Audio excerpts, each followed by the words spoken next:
Hello, everyone. I'm Sue Annan, and I'd like to welcome you to this session of the TESOL Italy 48th Convention. Your certificate will be available for download from the Convention Centre from the page of the TESOL Italy website after the convention. Our speaker for this session is Nalan Atabek, and her presentation will be on strategies for inclusive English language education across schools. And now I'd like to hand it over to you. Hello, everyone. I have a co-speaker with me. And Jasper, would you like to introduce yourself as well? Yeah, my name is Jasper Kok, and I'm the managing director of the board of 9 primary schools in the eastern part of the Netherlands. And I'm Nalan. I work as the internationalization coordinator of the board. And I'll just share my screen with the presentation. And let's get it started.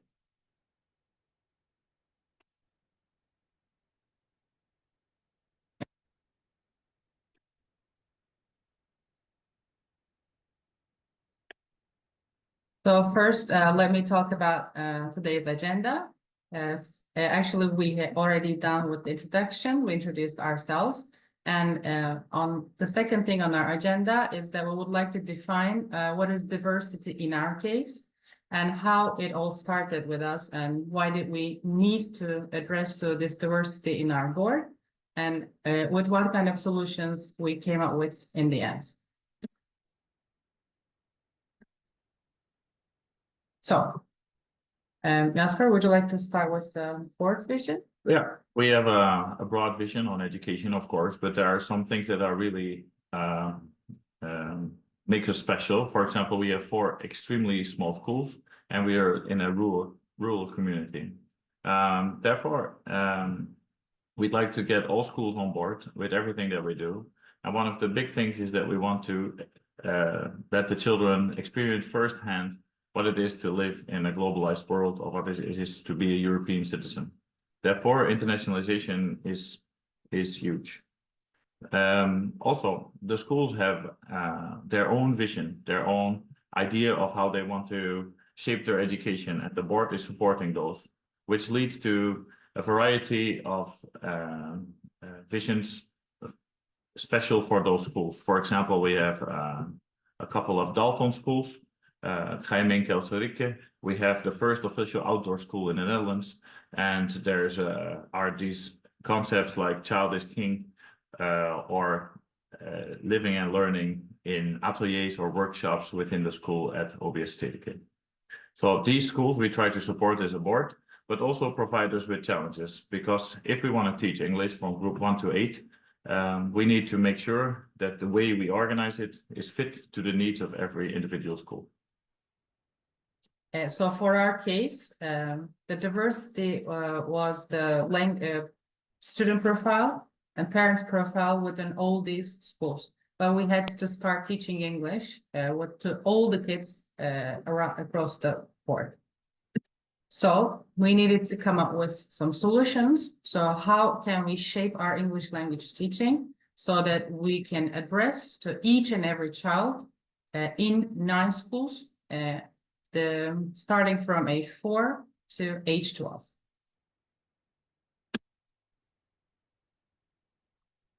So first, I would like to show you a video, but I'm not sure if the voice of the video is heard.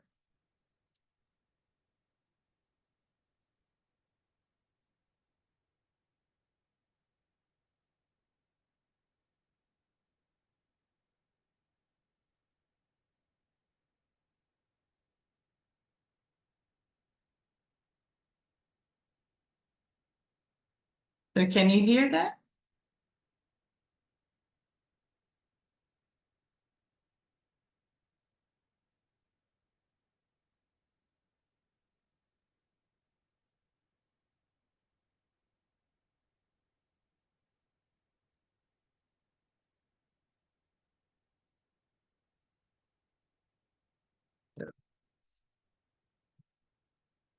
They've got good pilots flying better planes, but they're getting worse results, and they don't know why.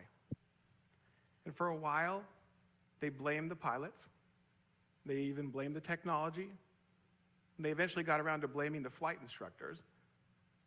But it turned out that the problem was actually with the cockpit. Let me explain. Imagine you're a fighter pilot. You're operating a machine that in some cases can travel faster than the speed of sound, and where issues between success and failure, sometimes life and death, can be measured in split seconds. If you're a fighter pilot, you know that your performance depends fundamentally on the fit between you and your cockpit. Because after all, what good is the best technology in the world if you can't reach the critical instruments when you need them the most?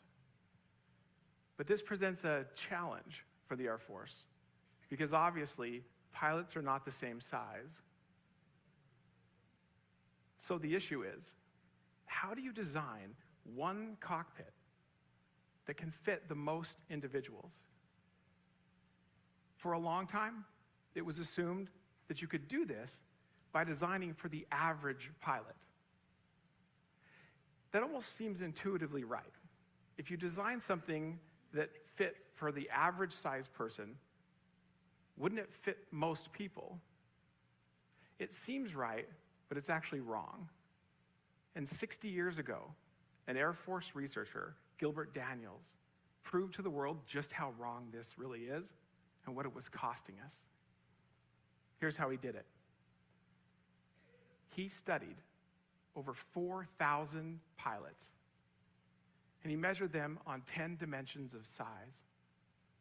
And he asked a very simple question.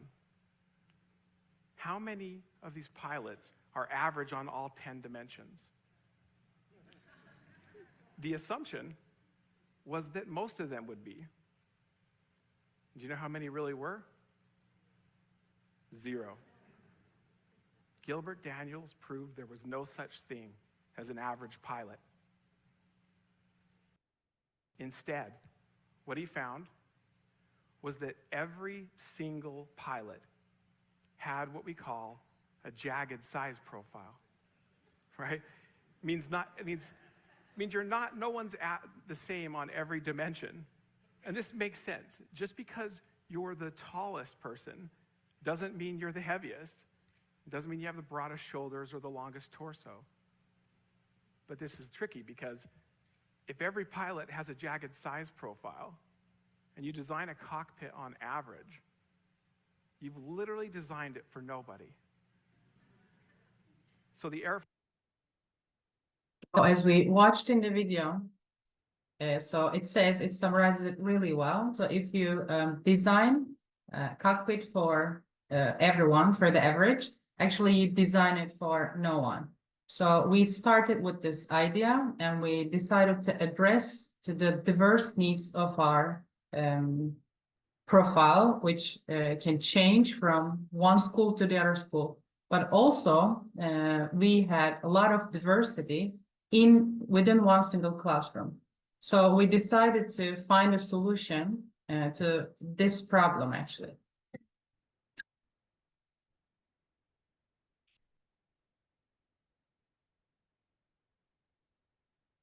So this is how we defined our need.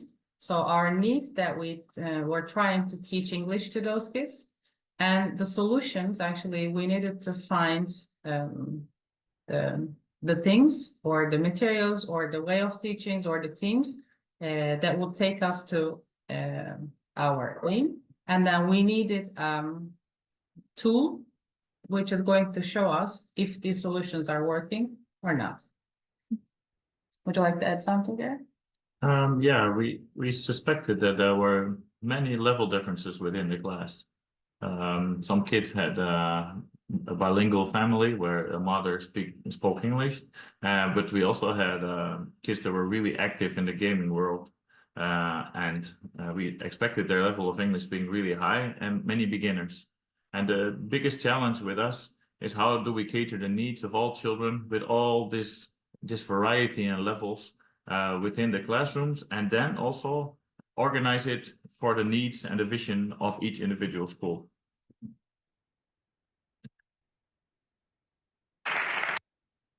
And then we decided to pick up a tool first, which is going to show us where each of our students stand. Then we were searching a tool for that, and we were looking for an assessment actually to use before we start teaching to see where everybody stands.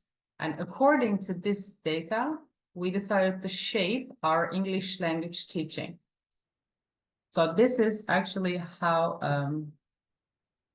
data is important in education.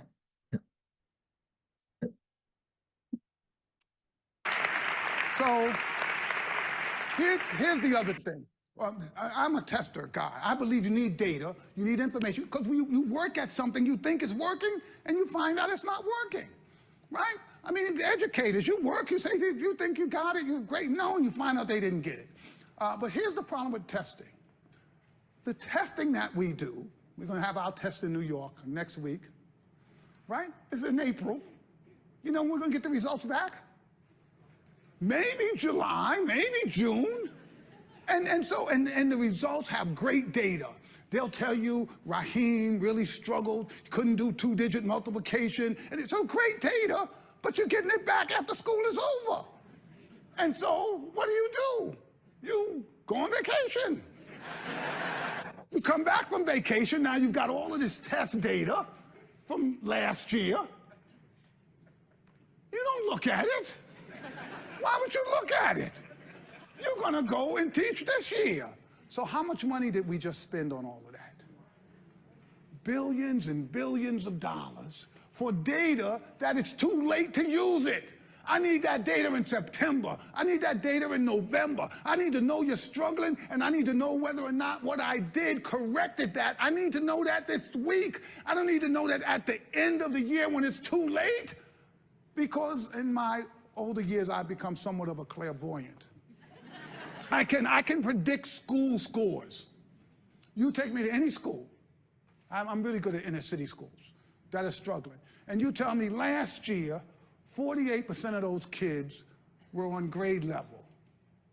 And I say, okay, what's the plan? What did we do from last year to this year? You say we're doing the same thing. I'm gonna make a prediction. This year, somewhere between 44 and 52% of those kids will be on grade level, and I will be right every single time, right? So we're spending all of this money, but we're getting what? Teachers need real information right now about what's happening to their kids. The high stakes is today, because you can do something about it. So as also said in the video, we came up with some criteria to pick up the best assessment for us. First, we were looking for something that will provide us with the most details, that we will be able to learn a lot of information about our students' English level. The second thing, as the schools like have different profiles, it was possible, and in different ages, it was possible that we will want to use different materials, different kinds of materials everywhere. We also were looking for an assessment that will not force us to use certain materials. We wanted to be free of choosing our English language teaching materials. So it should be a curriculum independent one. So that was our second criteria. And we were also recommending we wanted to recommend some outside of the class materials, some online tools to our students. But because of that, we needed to learn some information of my students so that I can recommend them the best matching materials. So because of this, we came up with the TOEFL assessments. So that was one of the solutions that we found at the beginning. So I'll show you in a while what kind of data we get from those assessments. And then, shall I show it right now?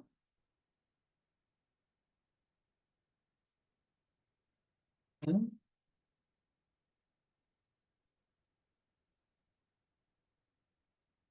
Share my screen.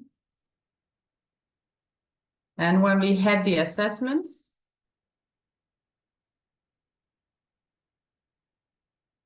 we got this data.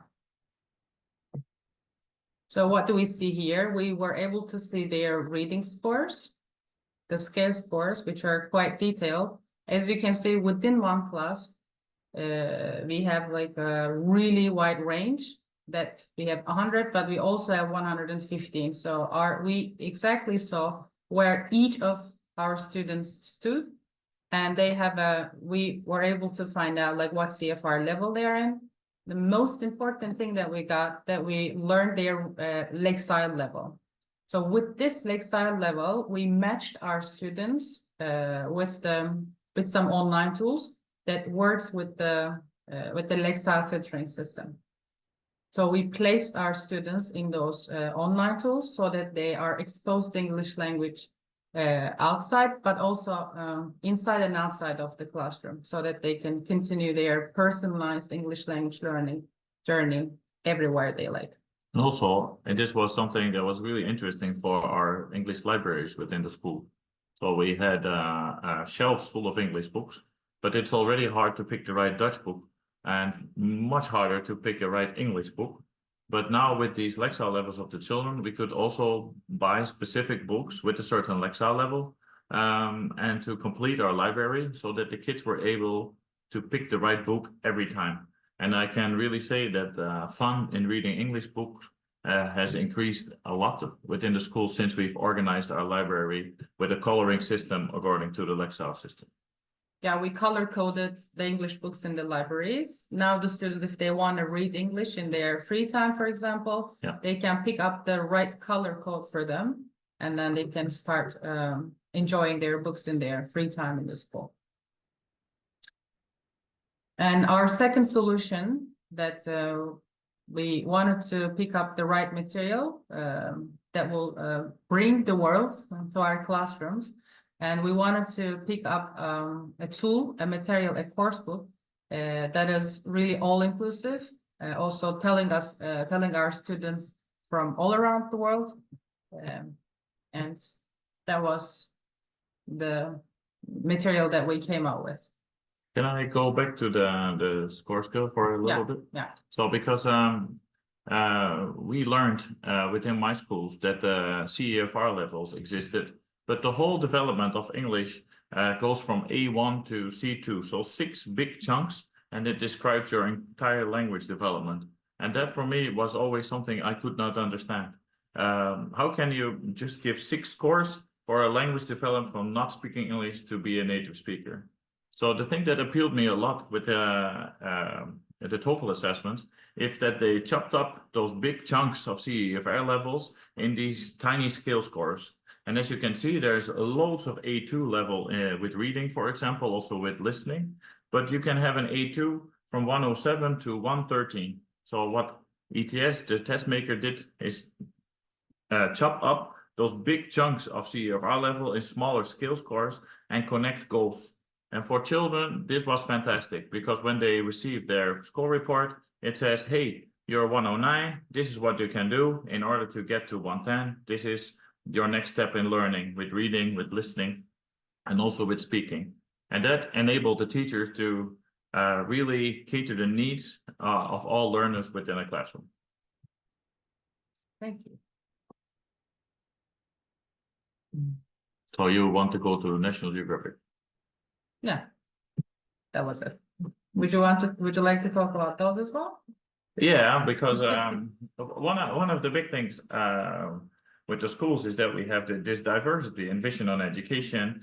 We just seen that we have a big diversity in levels within the class. And then how can we connect English learning to the visions of the schools? In the beginning, I told that internationalization is a huge thing within the board.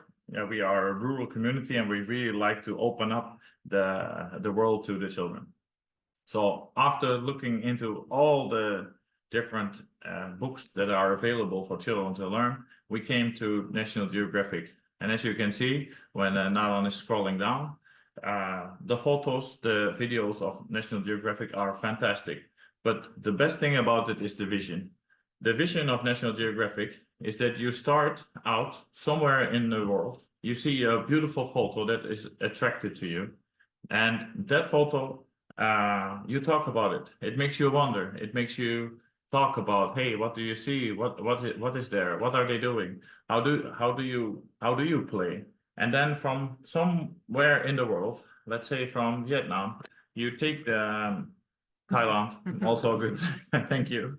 You take it from Thailand and you start to talk about how do you play in the children's own context. So by talking with the children, when asking the right question, you bring the world back in the classroom to their own framework of reference, their own world, and then they're gonna start learning English with this as the background and the context. And it works so well that the children sometimes even ask Nalan, for example, hey teacher, when is the English lesson going to start? Because all we do is talk about the world with you. And that is something that I find marvelous and I happily invest in. And in combination with those wonderful assessments, these books work perfectly because also these have levels and they can be connected so easily to the TOEFL assessments so that you can organize your teaching in such a way that all the groups, whether you organize them by level or not, and all the individual children can get the right book. And if that's the case, you get the right book, you're in the zone of your next phase in developing your English skills, then English learning becomes a lot of fun.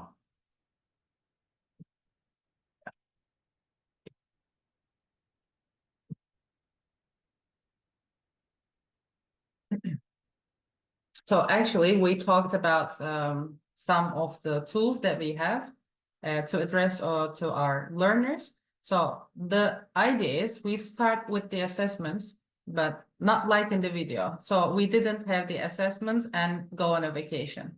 Instead, we had the assessments and then we got the detailed data. Then we organized feedback sessions with the students. The most important thing for us, we did, because also the assessments, and we also are not expecting the students to pass a set score, but we expect them to do their best every time.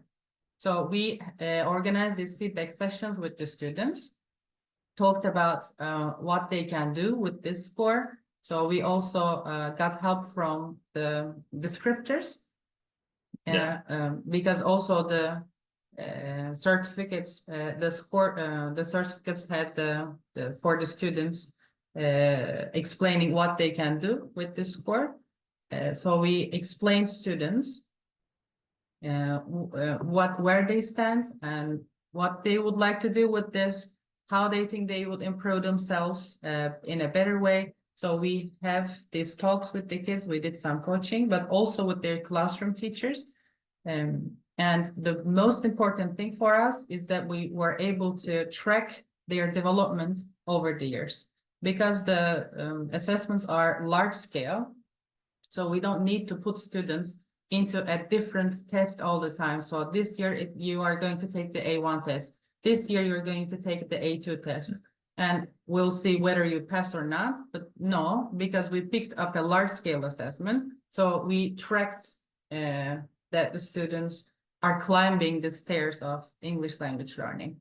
And each time we told students in each feedback session that they made how much progress they made. Exactly. And every child left the feedback table in a very happy and satisfied way. Because, for example, if their friend got a higher score from them, that didn't matter for them because maybe they made more progress than their friend. So that was the most important thing. And according to the results that we get, we placed students in some learning groups with their friends who have the same level of English with them. So instead of, for example, 11-year-olds staying with their 11-year-old friends, when the English lesson time comes, they go to their English class and they can sit there with a 9-year-old or a 10-year-old, but with a similar level of English. So, Any feedback about this? Yeah, this was something new within the schools, and it also varies from school to school. So in the small schools, they are already organized in a classroom with 3 age groups in one class, but still we could break it up and organize it in such a way that all the kids get the exact level of what they need with English.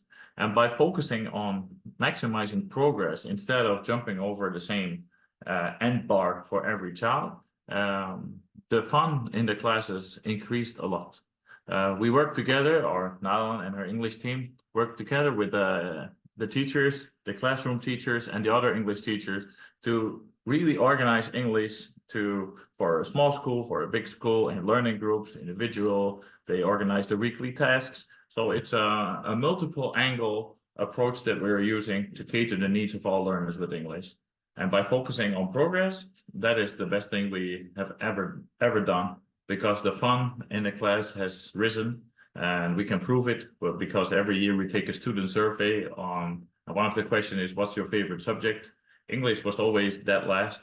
Now it's number 2, because nobody can beat physical education, of course. Yeah. So there was actually we changed how we worked with English lessons, and then we used some tools that will enable us with lexile measures. Then we matched these materials with our students. Now, when they have free time, if they are done with their schoolwork early, for example, that week, so they have some free time to work on the things that they would like to. So for these times, we created some subscriptions for those kids, and then we put them in the correct lexile level, and then let them study English for more hours in a week.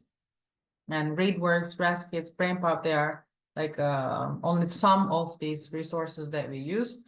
So yeah, and also it allows us with a BrainPop, you can have the same level of English, both Nalan and me, but we can log in BrainPop, and then we are working on English on our level, but we can select the topic that we're interested in to study. So it also fits to the needs of your interests.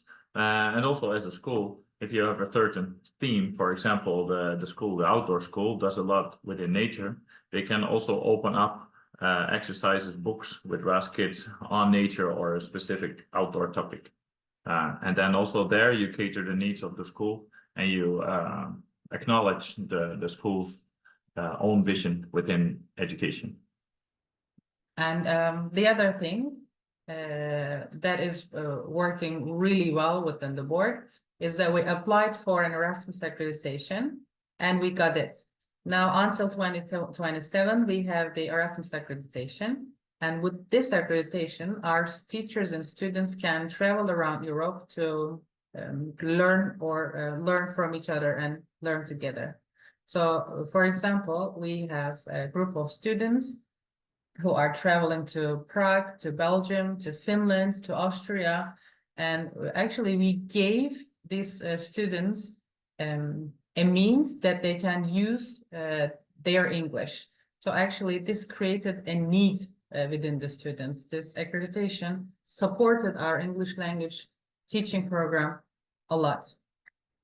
And also with the profile of the region, what kind of effect do you think it has? I think it has a special effect there. A big effect, because once I was approached by a student of mine, and he said, "Hey, teacher, I really like all this English that we are doing. It's my favorite subject. I love learning more and more and more.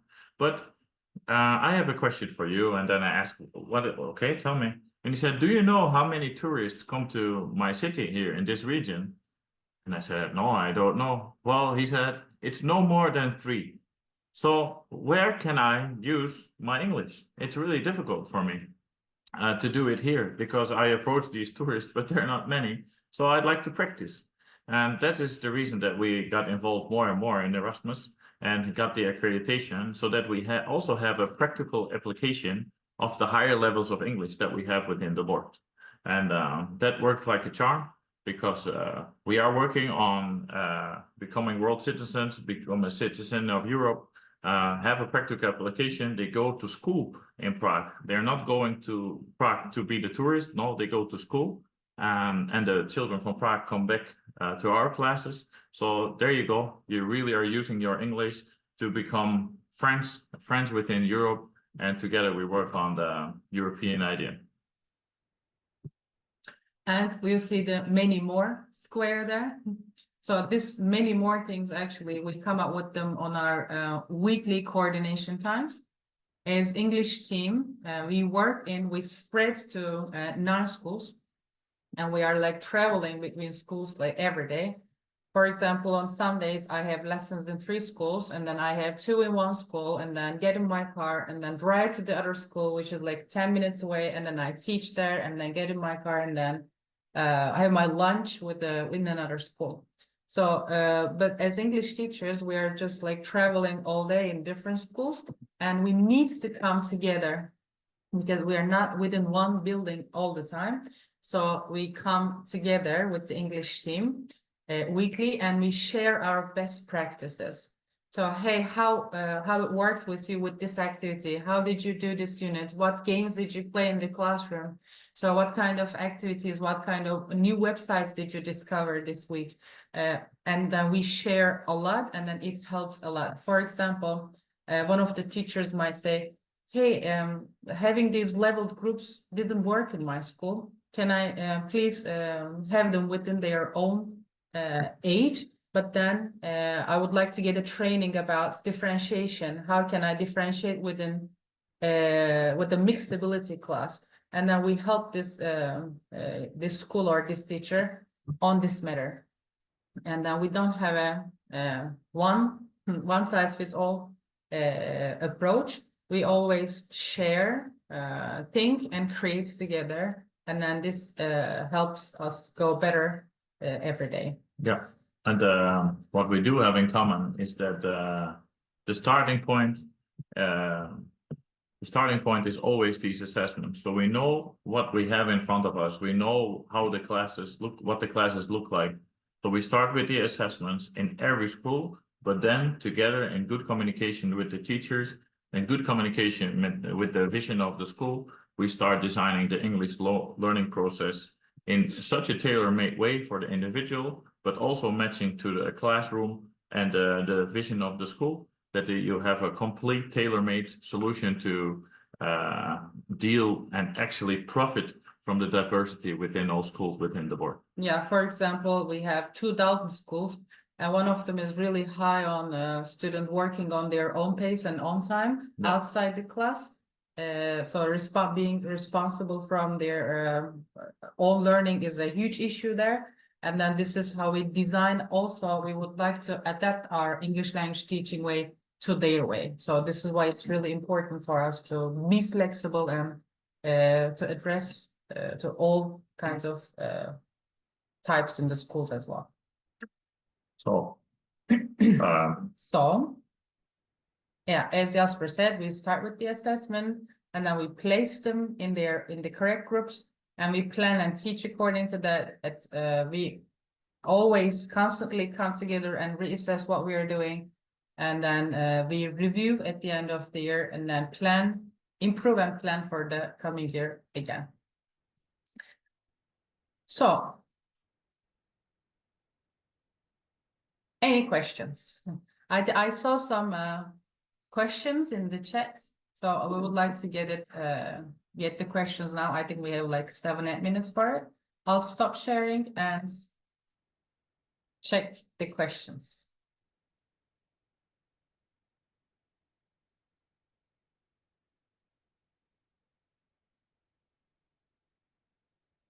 I'm reading Maria's question now. Would you be willing to welcome foreign teachers job shadowing in your context? Yes, we are doing it. We are having some teachers, for example, next week from Belgium. They will come, and for 3 days, they will co-teach with some group of our teachers. That is possible. I'll be really happy if you Send us an If email. you yes, exactly, reach out to us. And And of course, we'd like to send our teachers. Yes, And so sorry, Sue. Miriam asked, is there an assessment template you could share? Yeah, I can share, but I can get her contact information. Then I can send her some samples. Very unknown, yes.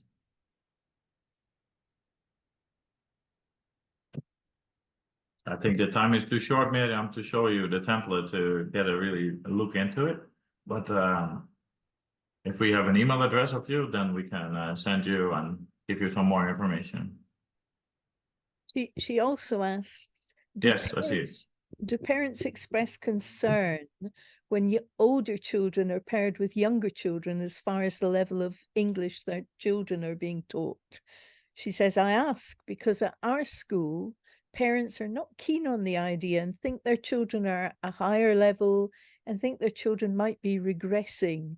Is there any advice or strategies to educate the parents? Yeah, that's a really good question. Quite surprisingly, we didn't get any feedback like this from our parents or any complaints with that from the parents. Here in the Netherlands, they are quite used to working in on their own and according to their own pace.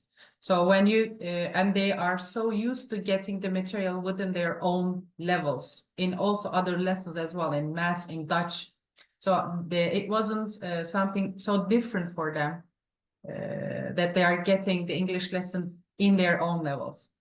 Actually, some cases were like that. For example, sometimes we place the students according to the assessment results. But if we already know the students for a couple of years, of course, the teacher's idea also matters. So we can also make these kinds of changes according to the teacher's ideas about this. I remember a few students who approached me and said, so I find your classes a little bit higher, so I don't feel okay when you're talking, for example, in the class. I see that all the other kids are like understanding you really well, and then, but I don't feel okay here. Can I go to the other level? So they even ask it like this from you. So because they know that they will be feeling better there. The most important thing is that they are feeling confident and okay within the environment. So they are taking it really seriously. So this is why it's not a problem here. Yeah, and I would really say to Miriam, it's about the well-being of the children as well. Once you see that there are so many level differences in a class, and the kids do with a really high level or a really low level, both groups don't feel okay within a class where there's a teacher teaching on whatever it is, the average level. We just showed it doesn't exist, also not in a classroom. So actually the kids, once we've organized these learning groups more on the level, they came home a lot happier because finally they understood what was said in the English class. Finally, they could give an answer to the teacher. And for the higher groups, they said, finally, I get a lesson on my level and I'm challenged with my English. So reorganizing this actually for the confidence and the well-being of children and has been really high. So the reaction that we got were quite happy. Actually, teachers sometimes were a little bit hesitant because they didn't know how to organize it. But the solution was actually pretty simple. Make sure that they all have English at the same time. Yeah. Well, And Miriam, we also get about these assessments, we get the trainings and everything. So work with the schools. I know that also in TESOL Italy, they have a booth. They have a place. So Yeah. if you would like to learn detailed information about the assessments or a tryout, so I strongly recommend that you visit their booths. It's a digital booth, right? It's a digital booth, and then they're in the marketplace goal testing. okay. On behalf of TESOL Italy, I'd really like to thank you. That was a superb interesting session. And I'd like to thank all the participants for taking part too. Your certificates of attendance, as said before, will be available for download from the convention page of TESOL Italy at the end of the convention. And it's now time to move on and look for the next session. So Thank you. thank you very much. Thank you. Bye, everyone. Goodbye. And have a wonderful weekend. Lots of thank yous.